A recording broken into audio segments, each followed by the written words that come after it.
Shalom teman-teman, damai sejahtera Tuhan beserta dengan kalian semua dan semoga semua teman-teman berada dalam keberkatan dan perlindungan Tuhan Yesus Kristus yang luar biasa mengasihi kita semua. Nah teman-teman sekalian, dalam bagian ini kita sama-sama lagi membahas mengenai klaim yang disampaikan oleh seseorang yang sekarang beliau ini sudah menjadi mualaf. Dan karena itu teman-teman, sebelum kita berkomentar lebih lanjut, mari terlebih dahulu kita dengarkan pernyataannya dalam cuplikan video berikut ini. Baik orang tua maupun pendeta atau teman-teman sih nggak ada yang pernah cerita tentang sejarah-sejarah. Kalau dengan Islam sih beda. Kalau Islam diceritakan kan sejarah-sejarah Nabi, sejarah-sejarah sahabat. Kalau di Kristen tuh nggak ada gitu, nggak ada diceritakan. Maksudnya nggak ada yang pernah menceritakan bagaimana sejarahnya. Dapat sendiri kan waktu itu, jadi ketemu sejarahnya begini. Jadi ceritanya itu katanya kalau Yesus diangkat jadi Tuhan kan. Jadi. Nah teman-teman sekalian, sebelum kita mendengarkan lebih lanjut mengenai pernyataannya tadi bahwa beliau ini tidak pernah mendapatkan informasi mengenai sejarah pemikiran kekristenan.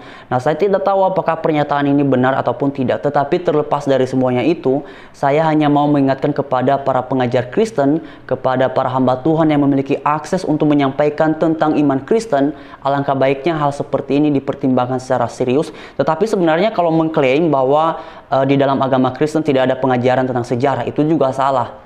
Tetapi memang juga tidak bisa dipungkiri kemungkinan bisa saja ada di kalangan hamba Tuhan yang memang mengenai hal-hal seperti ini tidak disampaikan secara intens. Dan karena itu dalam bagian ini saya hanya mengingatkan untuk hal ini dipertimbangkan secara serius.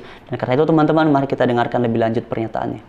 Yesus pada saat itu diangkat jadi Tuhan oleh manusia. Jadi pada saat itu Yesus itu bukan Tuhan. Jadi sekitar 300 tahunan Yesus itu belum diangkat jadi Tuhan sejak beliau wafat ya. Jadi waktu itu ada perseteruan antara dua kubu tadi, Athanasius dengan Arius.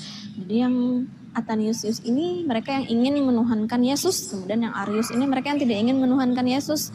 Jadi saling berseteru kan seperti itu antara Romawi ya, Romawi Timur dan Romawi Barat. Kemudian ada Kaisar waktu itu, Kaisar Konstantin. Jadi beliau yang jadi hakim menengahi untuk memutuskan. Akhirnya diputuskanlah bahwa Yesus itu menjadi Tuhan dan diangkat pada tahun 325 Masehi di kota Iznik, Turki. Dan pada saat itu yang kubu Arius kan jadinya kalah kan, akhirnya secara perlahan-lahan mereka dibasmi. Nah, di situ mulai lahirlah agama Kristen, maksudnya secara resmi ya, jadi agama resmi Romawi. Yang pada sebelumnya kan Romawi itu adalah penganut paganisme. Mereka yang kayak banyak patung dan sebagainya, mungkin sampai sekarang masih ada setelah yang itu. Nah teman-teman sekalian, mengenai pernyataannya ini mengingatkan saya kepada Nenek Irene Handono ya, yang juga beliau menyampaikan bahwa Yesus itu diangkat menjadi Tuhan. Bahkan juga saya jadi ingat mengenai klaim yang disampaikan oleh Natalia Iriani. Nah teman-teman sekalian, perlu untuk diingat bahwa Konsili Nisea itu tidak dalam rangka mengangkat Yesus menjadi Tuhan. Nah teman-teman, ini saya ada satu buku, judulnya adalah Runtut Pijar, Sejarah Pemikiran Kristiani. Nah teman-teman, ini adalah ringkasan mengenai pemikiran-pemikiran Kristiani. Bahkan di dalamnya juga ada pembahasan mengenai konsili-konsili. Nah teman-teman sekalian, pertama di dalam buku ini juga dibahas mengenai Konsili Nisea pada tahun 325. Juga dibahas tentang Konsili Konstantinopel pada tahun 381. Bahkan juga mengenai Konsili Efesus pada tahun 431. Dan terakhirnya itu pembahasan mengenai Konsili Salcedon pada tahun 451. Nah teman-teman, ini bukunya bagus sekali. Teman-teman bisa membelinya ataupun kemudian juga bisa men-searching. Kemungkinan besar mungkin ini ada di internet, dan jadi teman-teman bisa membacanya.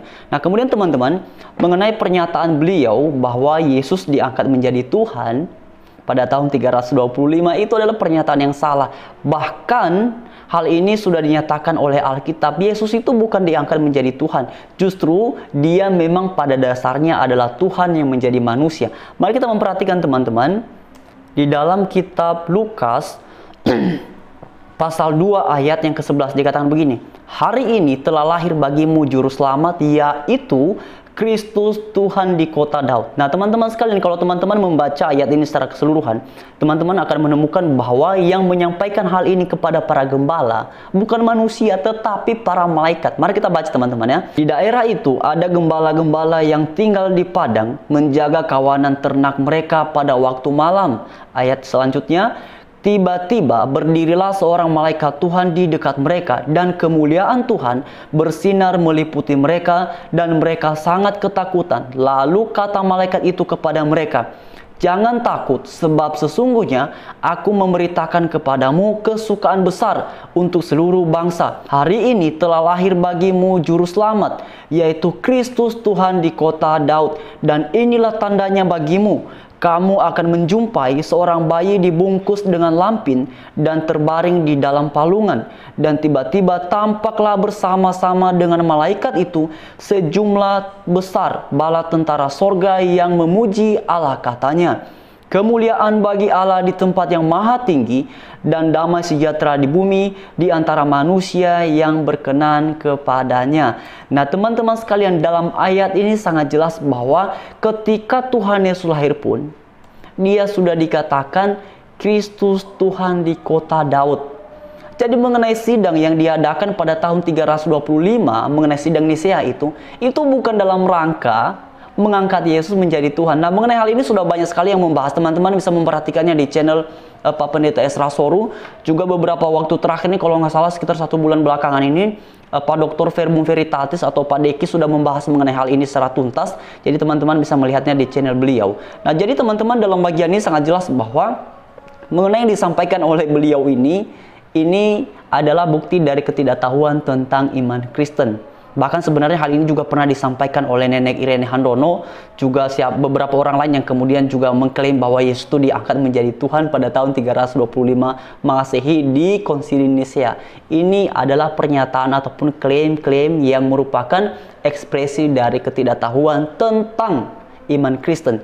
Jadi jelas ya teman-teman, karena yang mengatakan Yesus adalah Tuhan, itu bukan manusia, tetapi disampaikan oleh para malaikat Allah kepada para gembala pada masa itu. Dan para gembala membuktikannya. Nanti teman-teman bisa membaca di ayat-ayat selanjutnya, bahwa kemudian para gembala ini datang menjumpai Yesus yang ada di dalam palungan.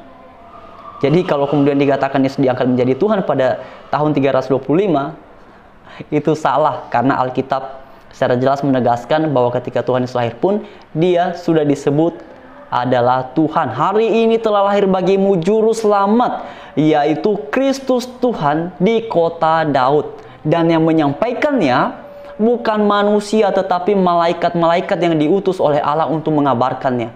Karena itulah kemudian mereka berseru, kemuliaan bagi Allah di tempat yang maha tinggi. Jadi sekian teman-teman, saya berharap bagian ini memberikan kita edukasi yang baik dan semakin meneguhkan iman kita dalam Tuhan. Dan pada akhirnya Tuhan Yesus memberkati kita semua. Haleluya. Shalom.